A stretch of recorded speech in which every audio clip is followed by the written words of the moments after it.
Hej, er du god til at rose dig selv? Sådan virkelig rose dig selv. Tal pænt til dig.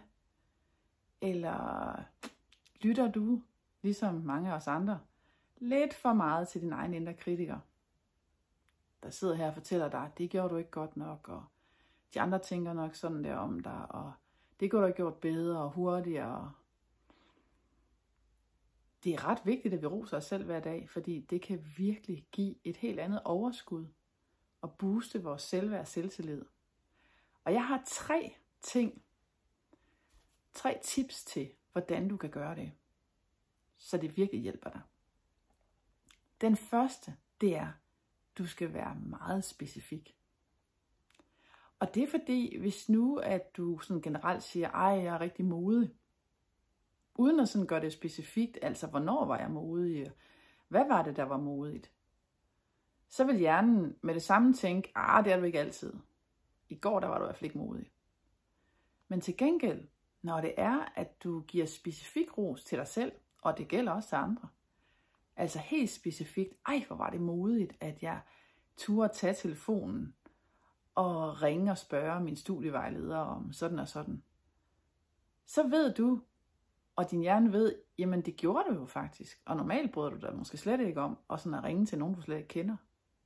Så for dig var det modigt, netop det, at du ringede, tog første kontakt til en, du slet ikke kender. Det kan også være, at du ville øve dig i at give specifik ros udad til, og at det heller ikke overhovedet er dig. For eksempel sådan helt spontant, mens du alligevel står og venter i køen nede i Brugsen eller Føtex, og lige kommenterer positivt på hende, der står foran den jakke, hun er på, eller hende, der lige giver dig lov til at komme foran hende i køen. At du rent faktisk vender dig om og siger, hvor er det sødt af dig. 1000 tak skal du have. Så har du givet specifik ros til, at det var sødt, at hun gav dig plads i køen. Og nu kan du så bagefter gå hjem og sige, hvor var det modigt af mig. Og hvor var det kærligt af mig. Og hvor kan jeg være stolt af, at jeg er en, der vender mig om i køen og siger noget positivt til et andet menneske. Så det er sådan en dobbelt op. Så vær specifik. For det kan hjernen ligesom ikke bortforklare, for du gjorde det jo. Lige så snart vi taler generelt, så vil hjernen forsøge at overbevise os om alle de der gange, at vi gjorde noget forkert. Og det er faktisk fordi, vores hjerne den tænker helt automatisk. Minimum 60.000 tanker om dagen. Og helt automatisk er den sådan fortrinsvis langt over halvdelen, det er frygt- og faretanker. Altså ting, vi burde passe på med og fraholde os fra. Og sådan er hjernen bare indrettet, fordi den er indrettet til at gøre, så vi kan overleve. Så derfor vil den være meget fokuseret på, at vi ikke kommer ud for noget af det, der tidligere har været farligt. Så gør den tjeneste og gør det helt specifikt. Nummer 2. Du skal både nævne noget af det, som du gør, det har jeg lige nævnt, men også det, som du er. Og i forhold til, hvad du er, så er det ting, som du måske er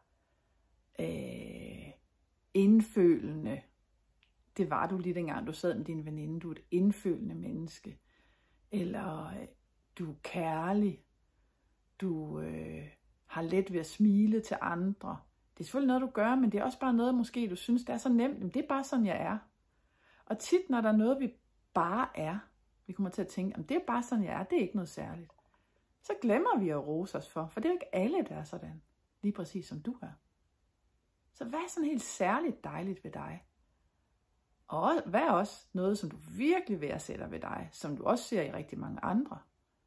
At du virkelig er glad for, at du har et positivt sind, eller at du kan nyde en kop te, eller nyde den der aftensmad, du lige sad og spiste. At du virkelig kan smage alle smage. Det er også en kvalitet.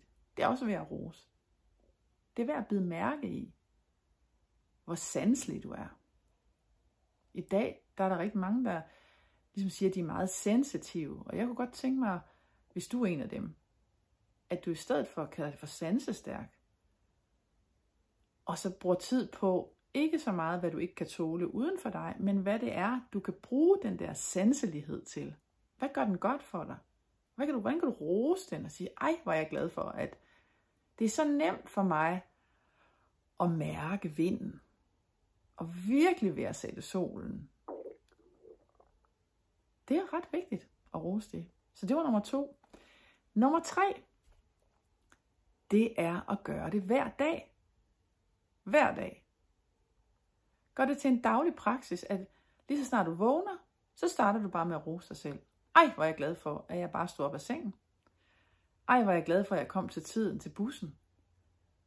Ej, hvor værdsætter jeg bare mig selv, for at jeg faktisk smilede mig selv i spejlet, da jeg stod og børstede tænder. Og jeg var jo også glad for, at jeg børstede tænder. Jeg kan godt høre, at der er allerede mange ting, man kan værdsætte sig selv for hver dag. Folk, der har været udsat for ulykker, eller hvor de virkelig har været tæt på at miste livet, jamen de er jo glade bare, at de er overlevet hver evig eneste dag. At de er i live. Det glemmer vi også at værdsætte, fordi vi tager alting for givet, også med os selv. Og her vil jeg bare opfordre dig til, ikke tage noget for givet, men virkelig værdsætte, at du er præcis sådan, som du er. Hver dag. Jeg vil bede dig om, hvis det virkelig skal virke, så skal du gøre det kontinuerligt.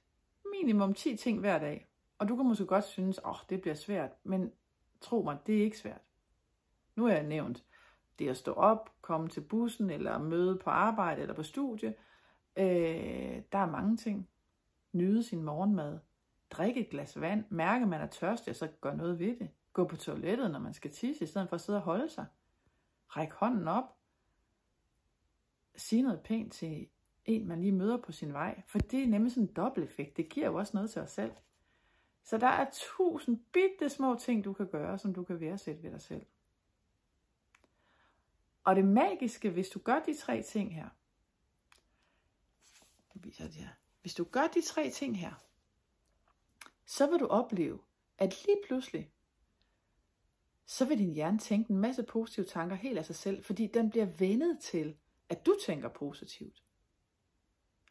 Og faktisk er det også sådan, at inden i de der helt automatisk 60.000 tanker, der repeterer hjernen det, du tænkte i går. Så det vil sige, hvis du tænker, at ej, hvor var det fedt, mand, jeg kom op til tiden, og jeg havde god tid, og jeg havde tid til at give mit mor et farvelkram, eller sige noget sødt til naboen, da jeg lige gik ud af havelågen, så vil hjernen også lige minde dig om, det gjorde du faktisk i går, det er værd at værdsætte. Så på et tidspunkt, så vil du slet ikke kunne huske, at du nogensinde har glemt at rose dig selv, hvis du gør det her. Og det er minimum 3 måneder, men tro mig, du kan ikke lade være, når du først er startet. Rigtig god fornøjelse med at værdsætte dig.